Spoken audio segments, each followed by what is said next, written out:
Welcome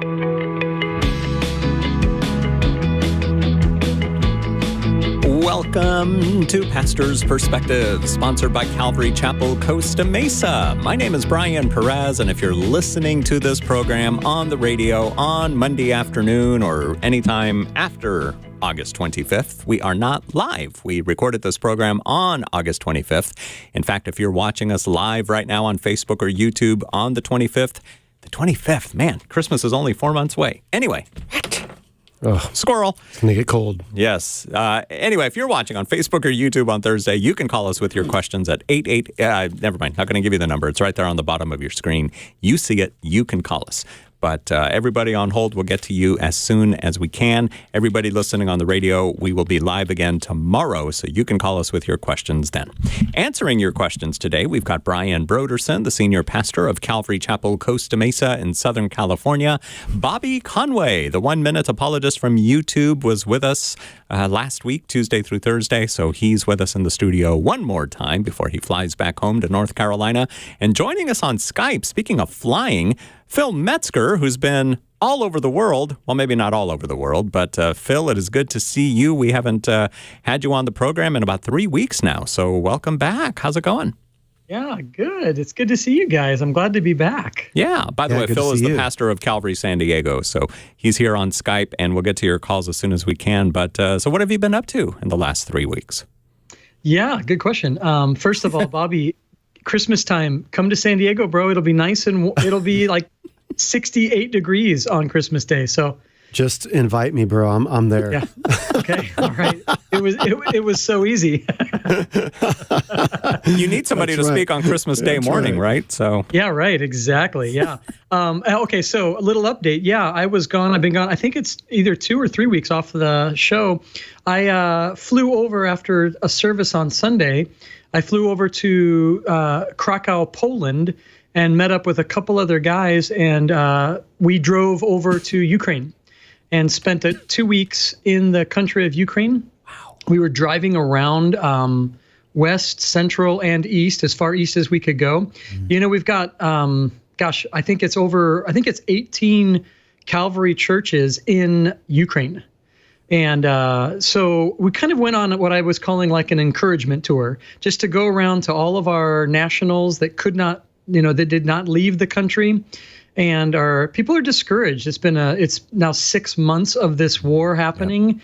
And we just really wanted to go over, see what the needs were 6 months in, see how people are doing, go to as many of the churches as we could, and share. Every other night or almost every night, we were driving all day. We'd get there and have worship, have prayer, have a little message, and of course, eat a lot of great food. So it was it's a mixed trip. Great to see everybody. Really great to see people.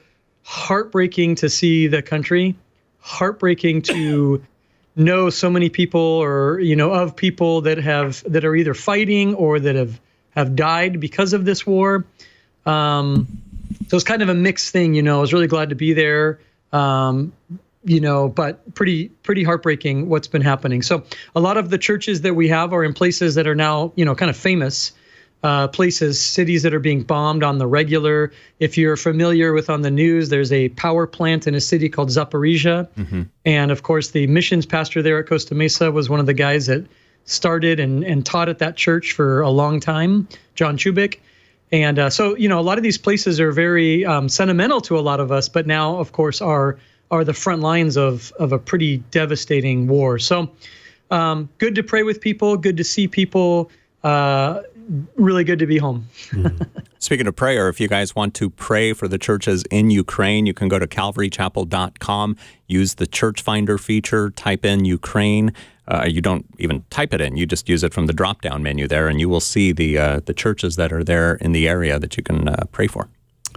So Phil, it's great to have you back.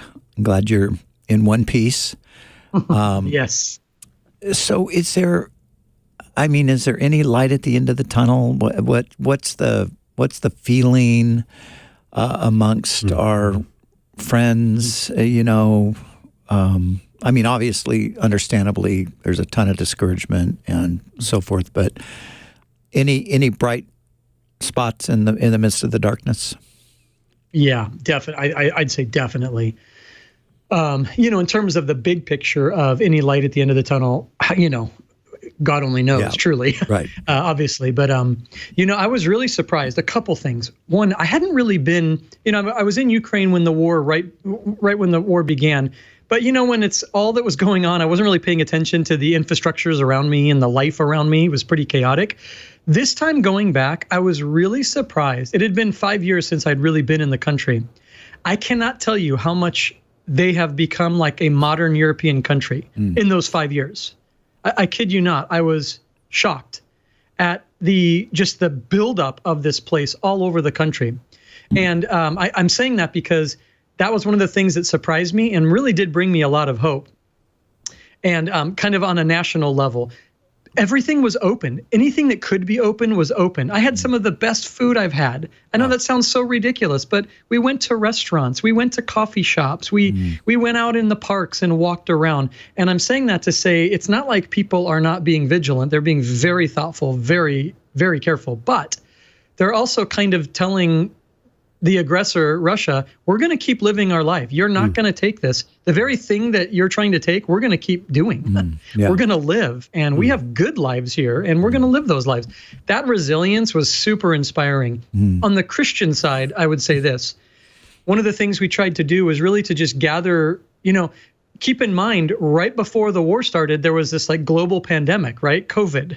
So they literally went from a global pandemic of 2 years of a lockdown, very difficult time for many of those cities, right into war. Yeah. People were completely like discombobulated. There was no connection, no, how are you doing in that city way over there?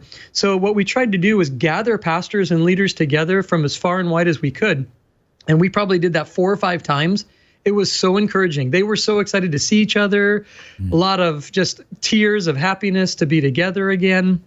And I would say that they're unified.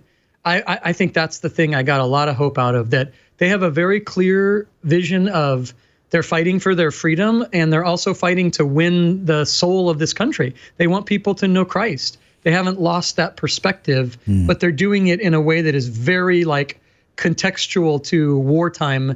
And I was totally inspired. They kept saying, we're so glad you guys came.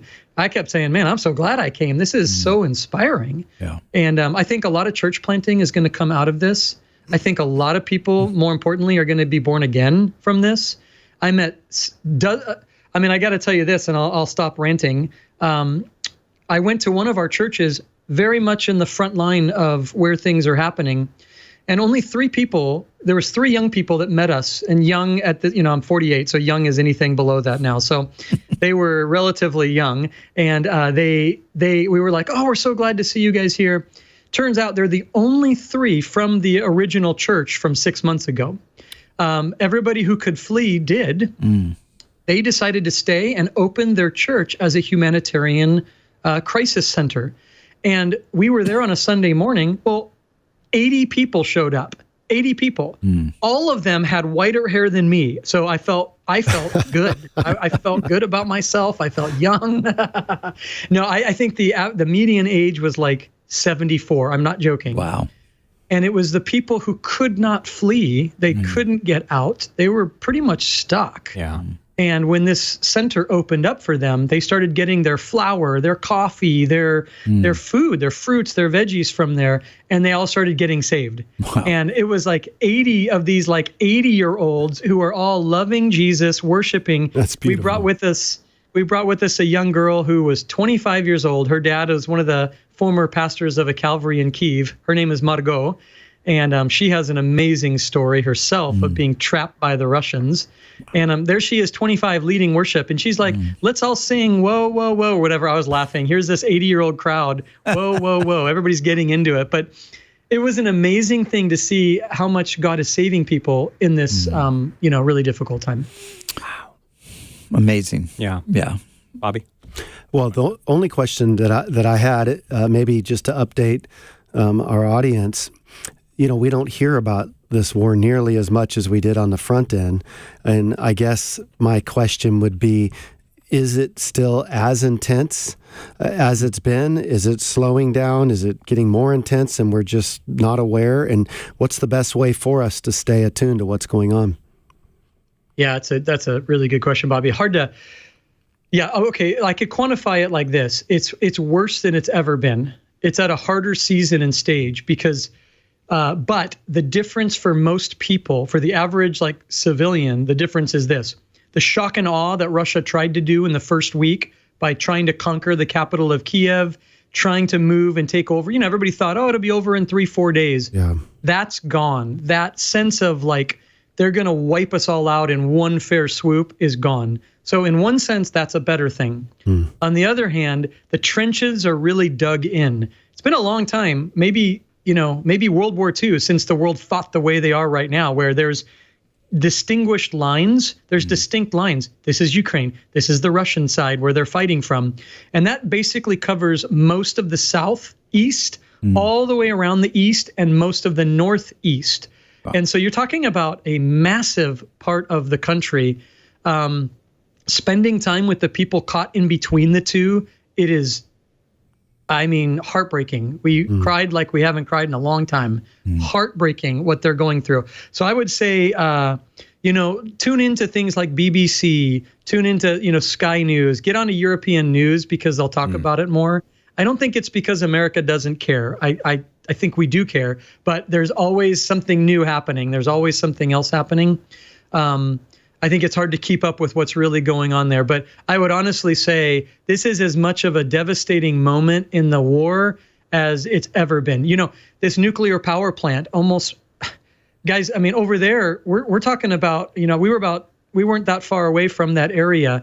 And they're talking about like global catastrophe, 10 times worse than Chernobyl if the Russians continue to bomb that particular area. Things are on a very precocious position right now. And so I hope that kind of answers it. It's hard to get good information right now, though, truly. Yeah. Wow. Crazy stuff. But man, great job going over and encouraging the folks. And we've mentioned on the program that we had just a few weeks ago as well, we had a number of workers come together at our facility in Austria for just a time of encouragement and refreshing and some counseling and things like that. So yeah, we're still right in the thick of things. Over the several months, we've had many of you who have contributed financially, and that's very much appreciated. We can still use donations, Phil. I'm sure that there still are needs, right? That money's going to help with some of the needs. Yeah, I spent time in one of a village just outside of Kyiv, and it became very famous. We've heard of it. It's this village called Bucha. Yeah, Bucha and Boryanka, and where real massacres occurred. And beyond just that, people's lives are just devastated. And every apartment building destroyed, everything. And we have a little group of our believers are in that little village. Wow. So we're really taking it on ourselves to try to rebuild some of their homes. Winter is coming and heating is everything. As Bobby said for Christmas in North Carolina, it's going to be cold. It's going to be real cold in Ukraine. Ukraine gets devastatingly cold. And Europe is deathly afraid right now of what's going to happen with gas prices and not getting Russian oil and gas. It's going to be a very, very difficult winter. So your giving really helps us. We're actually working with Samaritan's Purse and a few government agencies they're working on building furnaces that can be brought into people's homes that don't choke up carbon monoxide and kill everybody in the home. But we're working on building these things and prototyping them. And check this out, having them all built in Ukraine. We want to get it all done. This country has all the resources, but we want to help fund that and get as many of those furnaces into people's homes and, storage containers, whatever they sleep in. We want to try to keep them warm and keep them alive through the winter. Oh, great. You can give towards the effort at the Calvary San Diego website, calvarysd.com/Ukraine relief, calvarysd.com/Ukraine Ukraine relief will take you right to the page where you can give. All right. We're not live today on Pastor's Perspective. This episode recorded on August 25th. But if you're on hold right now, we'll try to get to as many of you as we can with the questions that have been held over from Thursday. So we're going to start with Daniel in California. What did you want to know, Daniel? So I was reading Leviticus earlier today, and specifically the part where the Bible mentions that there's certain animals in the ocean that we're not supposed to eat. My question is, what is your interpretation of that specific part of the Bible? Is it okay to eat lobster and things like that? Bobby? Or can we only eat trail mix like Pastor Brian over there? Yeah, well, in the Bible, under the Old Covenant, if you were going to eat from the sea, you're eating something that has scales and it's finned. What happens is that can really confuse us when we're looking at some of the bizarre dietary laws that are taking place. But these weren't without a point. The dietary laws that were put in place were meant to demonstrate things as it relates to, like God would use, a lot of illustrations. And so the food could serve as an illustration, for example. So Ezekiel is a prophet. Lay on your side for, over a year, flip over, lay on your side for 40 days. There are different types of things that God does to illustrate a point. And foods were set up to illustrate cleanness and uncleanness. And that was kind of the point of that. So it wasn't necessary to say in and of itself that the food is toxic, so to speak. But there were particular foods that were rendered clean and unclean. And God did that with a lot of things, calling his people to separate themselves in order to be holy, which means to be set apart. Well, you fast forward, Daniel, and you come over to Acts chapter 10, and Peter's on the rooftop, and he sees this vision of unclean food. And he is told from the Lord to rise, kill, and eat. And Peter, as a Jew, says, I've never eaten anything unclean. And basically he's told, do not call unclean what I have made clean. And all of a sudden, the point becomes very clear to us that the unclean foods, so to speak, represent those that are outside of God's vision, outside of God's nation and national promises under the Old Covenant. But then in the New Testament, don't call unclean what I've made clean. That is to say, he is going to take the gospel to those who were considered unclean, to like the Samaritans and other Gentiles. And so what happens right after that vision? He hears a knock at his door from people that want him to go with them to a God-fearing Gentile who would have been considered unclean and they wouldn't associate with. So all that to say, when you're reading a book like Leviticus, it's really easy for us to get sidetracked with some of the bizarre things that are happening, like applying blood to your ear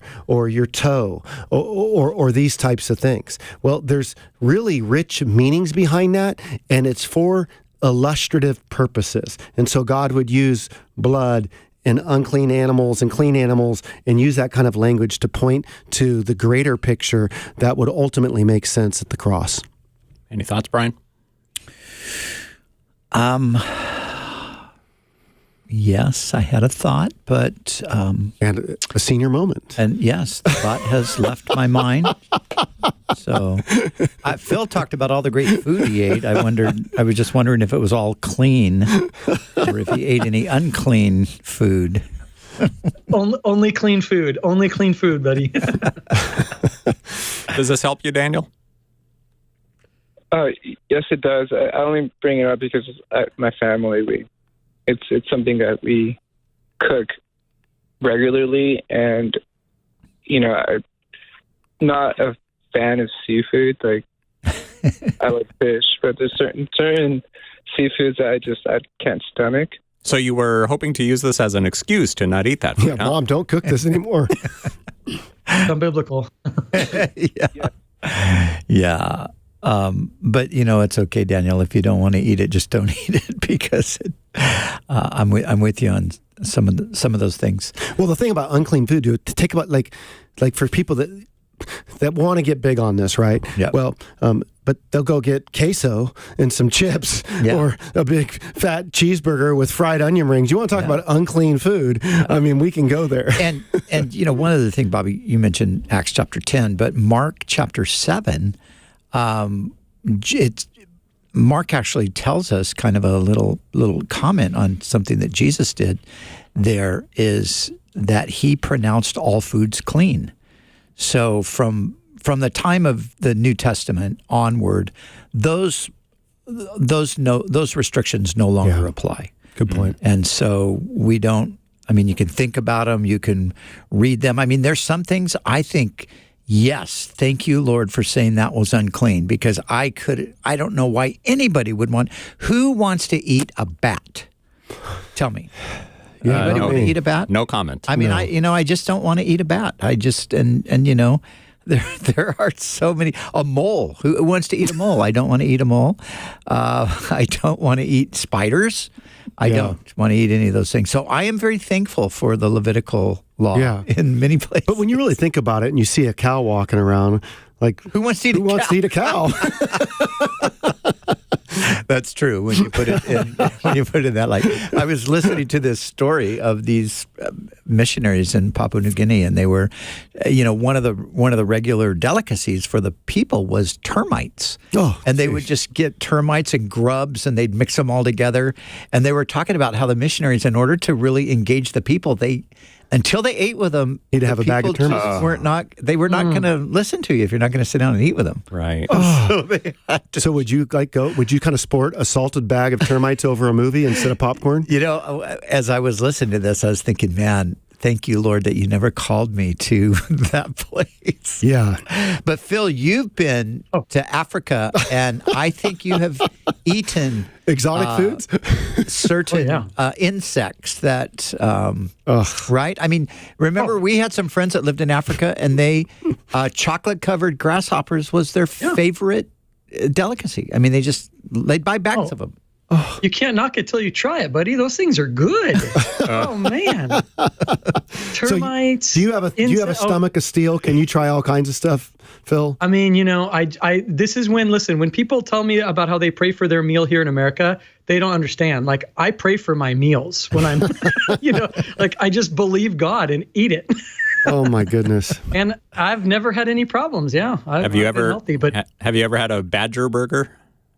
I have not. And when that I was laughing, people that weren't watching would notice when Brian was like, I don't want to eat, and he paused and he's like, a bat. I was like, that was not the animal I thought he would go to, but that was beautiful. And a mole. And I was thinking, I don't want to eat those either. They don't seem good. They just don't seem good. Where you lived for a long time, they did eat some pretty interesting things. I remember my first trip into that part of the world, and they served us some looked like chicken noodle soup. And it was, but it was chicken foot noodle soup. And I remember biting into the claw of a chicken and thinking, what is this doing in my soup? And one of the local guys go, give me that. And, he just grabbed it and gobbled it right down, just ate like everything. I mean, it's like a toothpick and food at the same time. It's like a toothpick and food. So That's so bad. So Daniel, it's not as bad. Eating seafood, I guess, is not as bad as having mole and go bat get some lobster, and badger. Daniel. What do you think, man? Yeah, it actually sounds compared to what you guys are talking about. Yeah, bro. That's kind of mild. Yes. Hey, okay, I have one more story. Okay. One more story. When I used to live in London, I lived right along the Thames River. And I would go, walking along the river in the evenings, and there would be a group of guys fishing.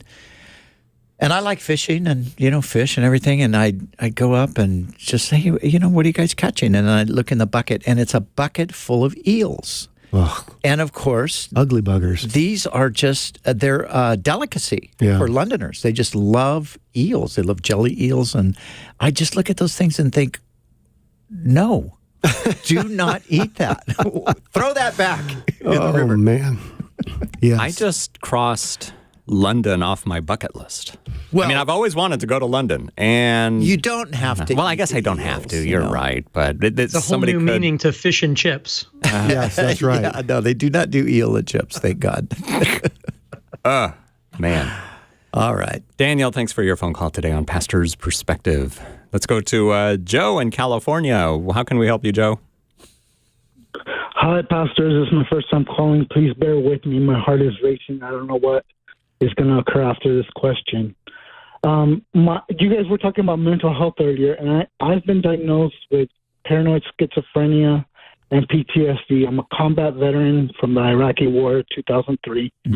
And my family is struggling. My wife left me for another man because of my mental illnesses. And my you guys were talking about demon possession. My question is, I talked to my pastor last night, and I've been suffering from chronic pain that doctors can't figure out.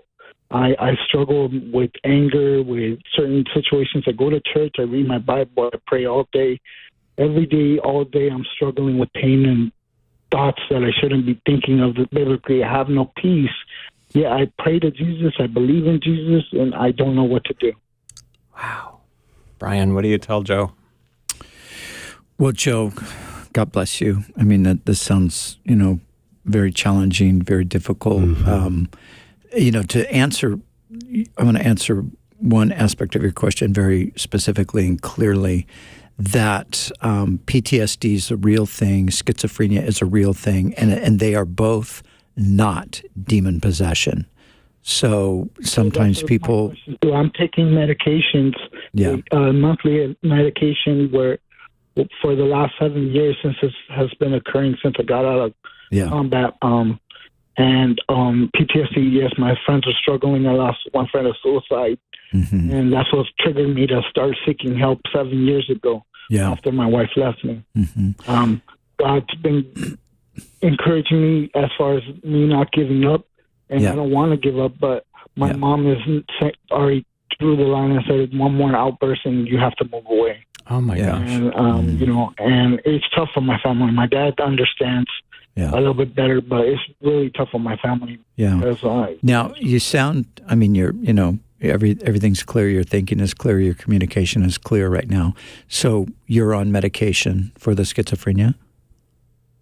Yes, but even with the schizophrenia medication, a couple of days ago, my doctor is going to increase and switch to an additional medication to see if that'll help. Yeah. But I thought the voices were like demons, like the devil tempting me, or these thoughts were just my thoughts and they were just negative. But all day, every day, I hear these thoughts. I think these thoughts. One time I disappeared and I didn't even know where I was.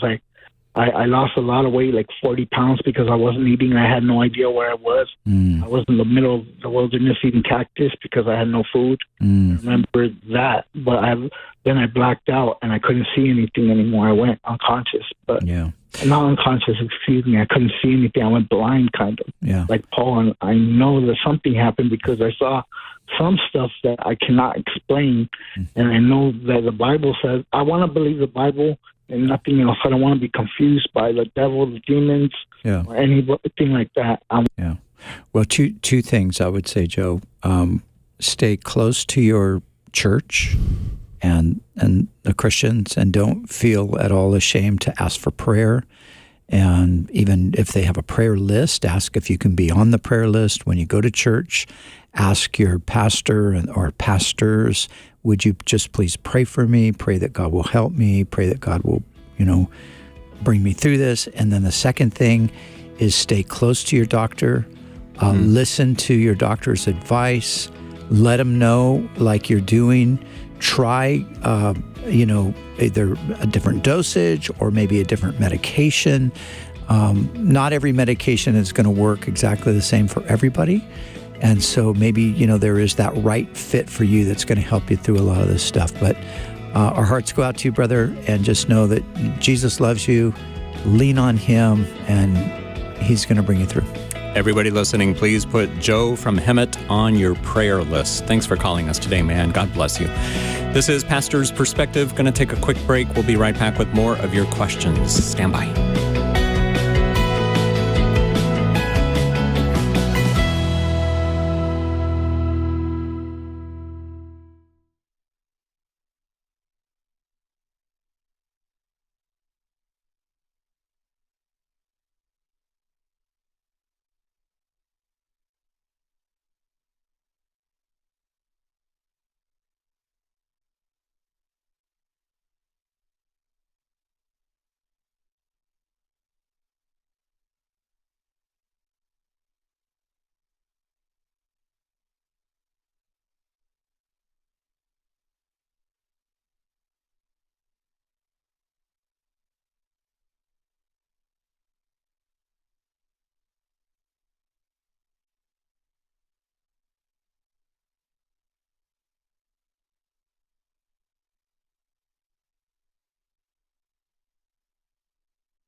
This pre-recorded edition of Pastor's Perspective continues now. Thank you very much for listening and for watching on Facebook and YouTube. My name is Brian Perez. We've got Brian Brodersen, Bobby Conway, and Phil Metzger answering your questions. As I said, we're not live, so don't call us with your questions today. Unless you're watching on Facebook or YouTube on Thursday, the 25th, you can call us. The number's right there on the bottom of your screen. But everybody else, write down your question so you don't forget it, and then call us tomorrow. All right, I want to go to a call here that kind of correlates to a Facebook question that we have, so I think we'll do both at the same time. Christina wrote in and says, there is an openly gay couple that has been attending my church for a while. Should the pastor and church be accepting of them, even if we know it's a sin? This question is actually from my husband. He wants to leave the church we attend because he has seen a gay couple and someone wearing a rainbow love shirt. Our church teaches that marriage should be between man and woman, but my husband seems to think they aren't talking about it enough. I'm thinking my husband would only be happy if this was talked about in every service. So here on the phone, we've got Dave in California. For all we know, Dave, you're Christina's husband? Is that you? Dave, are you there? Dave. Okay, Dave's not there. So anyway, so we read the question. How would you respond, Phil? Yeah, wow. That's Christina's husband thinks they might need to go see somebody and talk about these things. Yeah. Phil, okay. Phil, welcome back to California. Yeah. I know you weren't asked these questions in Ukraine. No, welcome I was back not. to California. Yeah. No, I was not. There was more there. Yeah. No, I was not asked these questions. I got so many things, though, that in my heart I'd want to say. So I'll just start and say a few things and let other people talk. But I think that something has really gone awry in our just as a culture when the idea of acceptance means I have to, I can't be loving anymore. I can't just be a gracious human being. I can't be a kind Christian that just says, hey, this is where, if somebody's homosexual or it's a gay couple that are in our church, acceptance, for one group of people, acceptance means that I am theologically accepting that the way that they live is okay before God. But for, I think, most of the world, the idea of acceptance is simply that my judgment of how they are living it doesn't make a difference. It doesn't change anything. So I think we have to decide what is the approach that we want to come at in order to help people. Our goal is to be missional, which means to bring the love of Jesus to the world around us. So we ask ourselves questions like, is my rejection outright, I can't hear anything, I can't be around anybody, is that going to lead to people hearing about the love of God and the need for him through repentance? Or is there another way? So if somebody, I'll be very clear, theologically and scripturally, the Bible is very clear on the topic that about homosexuality. But then putting that aside and saying, do I treat people who maybe are politically of one persuasion, maybe very conservative, but there's a toxicity that comes with that. And yet we seem to not have a problem with that in a lot of our Christian churches today. So it seems a bit hypocritical to be against the homosexual couple, but to embrace the conservative that maybe aren't living under the grace of God. You can be conservative and not be Christian, and yet we seem to be okay with that. So I think our standards are a little bit skewed. We need to realign ourselves to the heart of God. Acceptance does not have to mean and should not mean that I can't be a loving, gracious, kind human being who creates relationship whereby I can actually have meaningful conversation with people who think differently than I do. It's not going to happen by me having a torch and a pitchfork at them. It just won't work. Bobby, thoughts? Well, isn't it incredible the amount of questions that are popping up on this on the radio show? They're coming more and more, and it makes sense because we're wondering, how do we move forward in this new context that we're in? And so agreeing with Phil that we can accept people without agreeing with their lifestyle, that's just part of a posture of love. At the same token, I think that in the church, if I was to have a homosexual couple come in, I'd want them to know that they're absolutely welcome, that we're glad that they're here. But I would also say we are unashamedly going to teach that we believe the Bible is between a husband and wife in the context of marriage. And I would want them to know that I hope that you hear this in a tone of love, but know that as I see you in the audience, that my heart is hoping that you will come into alignment with what God would have for you. And so that is my passion. And so you're putting yourself in a context under a leadership team that disagrees with the choice that you've made. At the same token, we are willing to have you here. We're glad you're here. We'll have dinner with you. We'll talk with you. We'll spend time with you. We'll dialogue with you. But there will be limitations about how far you can go in serving in this church as well. As a caller called up last week and saying, hey, we've got a same-sex female couple, and now they've come into the church and they're wanting to use their worship gifts in the church. Mm-hmm. And so I would rather be upfront with people than in the name of love mislead them to think that I actually agree with them. So I think it's really important that they hear our stance. Yeah. That was on the August 24th program, in case anybody wants to go back and listen to it.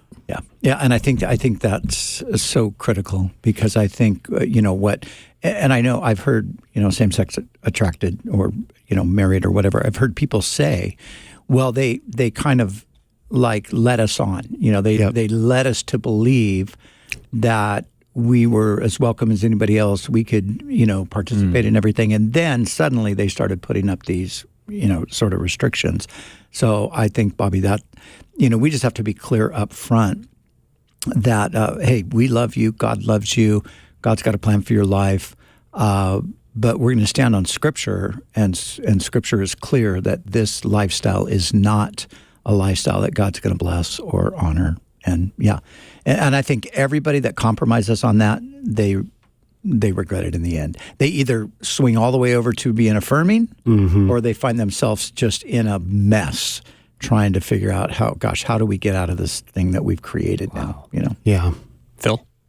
Yeah, I just adding to that, like we've seen churches make that approach, right? Where they're just like, hey, you're good, we're good, it's all good. And then people feel duped. And I just want to kind of just reiterate the same idea. Yeah. So in fact, what I've, living in an inner city and pastoring an inner city church in Budapest, Hungary, we had so many people who had come through who were figuring out their sexuality or very clearly believed what they believed. And it was very common where I would just say to them, listen, this is who we are. This is how but just know, if we're doing our job well, everybody's going to be offended at our church at one point because all have sinned and fallen short of the glory of God. That's true. I think we're equal opportunity offenders here. You're going to get offended, and gosh, I hope I offend myself because the scriptures tell me that I need Christ. So I think we can do things to like diffuse this feeling of like, you're the black sheep of this group. We all need the Lord, and we're going to be honest with people. So I just wanted to reiterate, I really appreciate you guys saying that. It's important. Good stuff. Yeah, and I think, today we never got to Dave's question because he fell asleep or something. Dave, are you back? Dave's not there. Dave's not there. Dave forgot that he called in. Yes. He did hold for a long time. Sorry, Dave. But, Since Thursday. Yeah. Yeah, got tired. Going back to Dave's question. Dave says that what he was going to ask, he thinks that it wasn't asked or that it's not talked about as much. Enough. And I think, I think this is, again, I think that if we get up every week and just talk about homosexuality, same-sex, then we are neglecting to talk about a whole bunch of other issues and sins. And I think it's Leviticus, is it 18? Somewhere around Leviticus 18. I went through and I'm looking at, because it's all dealing with all the sexual sin issues. 13 of those are in the context of heterosexual relations. One of them is homosexual relations, and one of them is relations with animals. So I thought, there's plenty of heterosexual sexual sin to be addressed and to talk about. But we don't want to just camp out and talk about, my job, our job, guys, this, our job is to preach the text. If the text, or if the bigger context of the text, if it's there, then that's where we're going to go, and we're going to address it. We're not going to shy away from it. But I don't want to try to incorporate anything into my Sunday sermon on a regular basis because I think, well, this is what we need to be, talking about. This is what we need to be hitting on. That's imbalanced. And this is where it can be good in a church to create maybe a cultural apologetics class that addresses kind of the 5, 6, 7 hot topics that are going on in the culture, and then allow that course to be taught once or twice a year, have some roundtables for people to get together and dialogue. So we're being responsible. We're creating a context for these types of things to be addressed, but we're also making sure that we're not doing what you're saying. Yeah. Speaking of what Bobby just said, I love what Calvary Chapel Costa Mesa is going to start doing on Wednesday nights in the middle of September. Why don't you tell people about that, Brian? Yeah, we're moving. We've had a midweek study, forever and ever, which has been, going through the Bible or going through books of the Bible, and so we're going to take a little bit of a different direction. We're gonna set up more. It's called The Gathering, and then subtitle is Courses for Everyday Discipleship. So we're going to be offering a number of options, and we're going to be offering classes. It's going to be more like a kind of a classroom type of a situation, not a sterile classroom type of a situation, but it'll be, I think we have 6 or 7 different courses coming up this first time around. And we're going to be talking about everything from biblical languages to spiritual formation, to how to manage your finances, to, just a number of different topics. I'm going to be teaching a class on words that every Christian should know. There's as Christians, we inherit a new vocabulary. We go into Scripture and we start finding words that we don't normally use, and they're very significant words. They mean things theologically that we need to know. So we're going to be talking about that.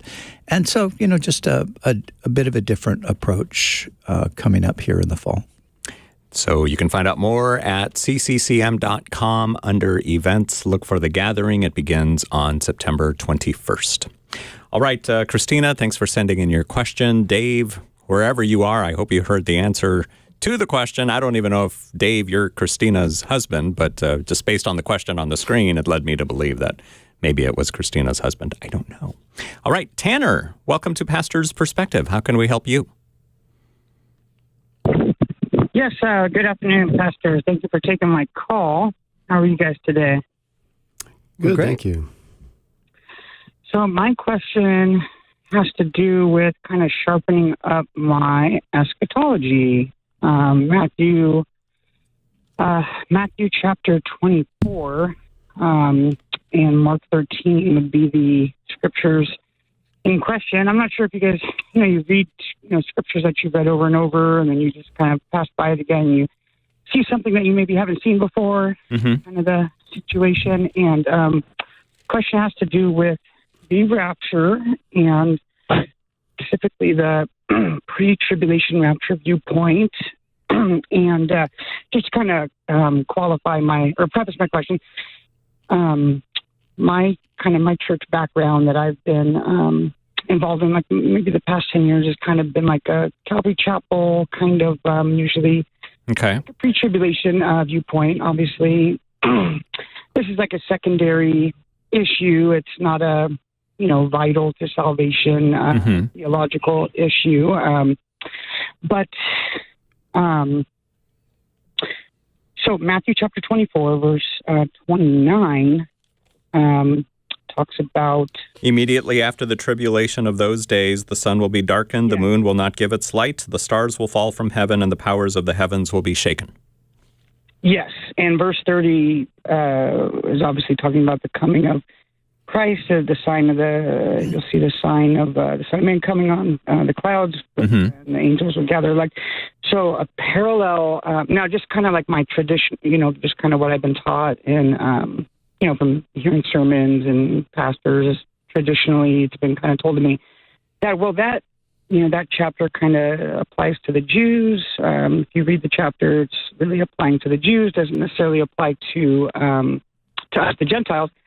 However, the parallel passage, Mark 13, Mark 13 is it's just Mark's account of literally like the same, right? It's even word for word the same. However, the only detail in Mark's account, Mark 13, verse 37. So the only difference between the Matthew 24, Matthew's account, and Mark's account, there's only one little detail. And that is? Mark, verse 37, that he...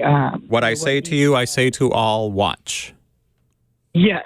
So that would kind of imply that he's not just saying that to just the Jews, but obviously the signs of the times, the earthquakes, the false prophets, the signs of the times, and of course his coming would apply to all of us, not just the Jews. And so... So your question is... Would this kind of ruin my whole pre-tribulation belief? Brian. Well, I don't know. I don't know how firmly convinced you are of your pre-tribulation belief. It doesn't ruin my pre-tribulation belief.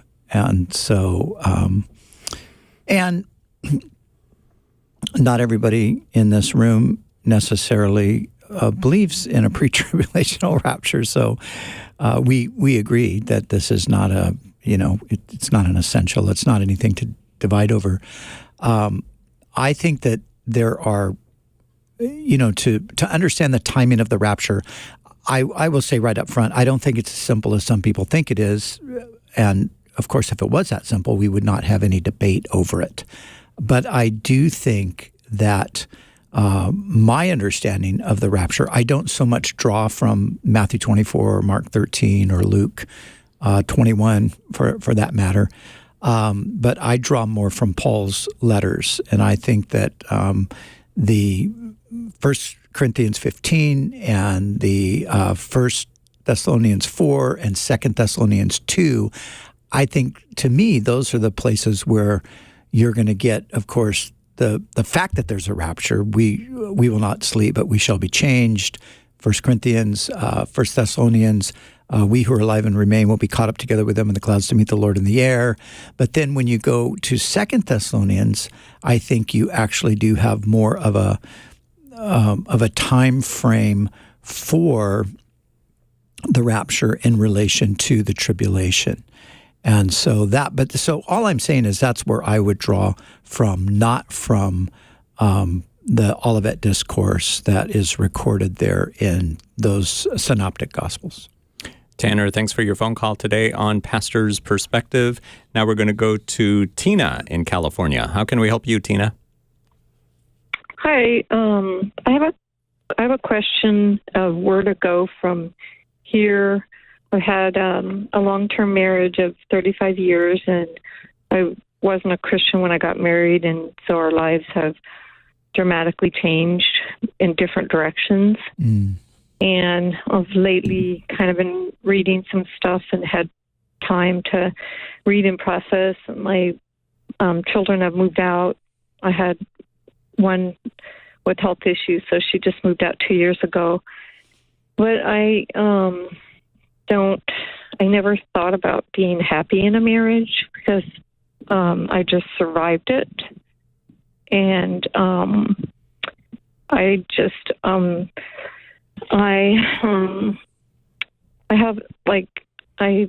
realize that my husband he's very argumentative, and so I've been getting help, like maybe listening to some Christian podcast or whatever, but I stopped explaining myself, defending, engaging, and he's just very argumentative and has alcohol issues and bipolar and different things, but I'm just not happy being treated this way anymore. And I've always been afraid to leave, and I just feel like I'm just stuck, and I just really don't want to live my life this way anymore. I don't know if I should what to read a book or what. Tina, I know that sounds. I just had a question about. Did you recently become a Christian? How long have you been a Christian? No, I've been a Christian 30 years. I have a 35-year marriage. So. Okay. So when you first got married, you weren't a Christian, but you became a Christian. Okay. Yeah, and it seemed like he was nicer then, and we had things in common, like exercise and drinking alcohol. But then I became a Christian. I changed, and I think he's just always had these issues, but he's grown older and just wants to do more music and alcohol and pot and stuff. And I just that's not me, but I would be okay with that if he was nice to me, but he's not nice to me, and I just don't even want to be around him. I try to avoid him, but he kind of where are you going? And I'm not hopeful that he's going to change because he's already a Christian. So I can't, he's already invited Jesus into his heart after I did, but I never saw a change.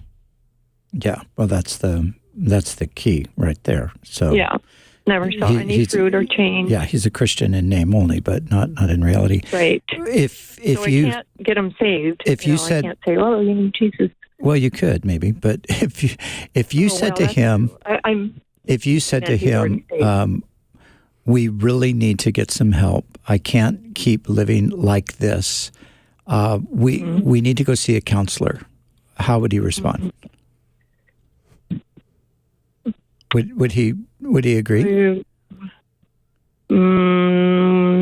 Maybe, but I don't want to waste my time. I think he thinks that I'm the one that's not loving, and I don't do this because he kind of had said that in the past, like, what do you do for me? Yeah. Because I didn't work. I raised a kid. So it's more like I don't do that for him.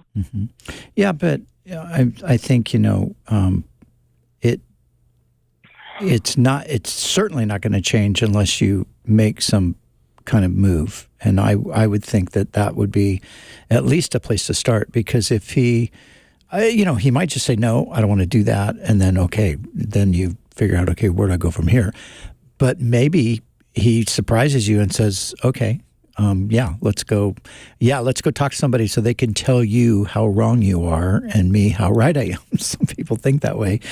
And then he might be surprised to get in there and find out, he's not as right as he thought he was. So all I'm saying is I would encourage you to make a step toward doing something to change the situation. And the something is not, I'm out of the marriage at this point. You might end up out of the marriage. But at this point, I would say, why don't you just approach him and say, we can't keep living this way. I'm not happy. You're obviously not happy. Let's try to get some help, and let's see if we can get in to see a counselor. Yeah. Now, something Tina mentioned, that she doesn't think she can talk to him and tell him that he needs Jesus because he's already saved. Yeah. He already knows Jesus. Yeah. It doesn't, Well, he doesn't know Jesus. It's obvious. Because you don't know Jesus and behave the way he's behaving. So he's got a misunderstanding of what it is to know Jesus. But, maybe she's not the one to say that to him. Sometimes, some people can say that to you and some people can't, right? Yeah. So, I think you guys weigh in here if you got any other thoughts, but I think it's a little bit of it's a tiny step that I think, it could possibly end up positive, to just say, we got to get help, and let's go talk to somebody. Phil? I think I was just going to say, I think the danger for her right now is, I just want to be done. Yeah. I just want to be done. I tried everything. I just want to be done. And unfortunately, and this is not a reflection of you, Tina, directly, but we've all heard as pastors, people come in for counseling and just kind of like, just tell me that it's okay for me to be done. I don't really want to work towards, healing and all. And, probably Tina has put in a lot of years of trying, and you just get to the end. I get it. But maybe if there's never been any counseling, Brian's so right. This would be a great starting point. And maybe not the kind of counseling where you say, tell him everything that's wrong with him, but genuinely, I want to grow. I want you to grow. Let's see if there's a way to heal this marriage. Tina, thanks for your phone call today on Pastor's Perspective. There's that music that says we're out of time. We'll be back tomorrow, though. So give us a call. If we didn't get to your call today, try again tomorrow. We will be here between 3 and 4 p.m. Pacific time. God bless you guys. For Brian Brodersen, Phil Metzger, and Bobby Conway. Bobby, good seeing you again, man. When are you going to be back? Not too long. 6, 7, 8 weeks. 6, 7, 8 weeks. That seems like an eternity. So if you can get here sooner, even better. Anyway, have a good day. Talk to you later. Pastor's Perspective is sponsored by Calvary Chapel, Costa Mesa.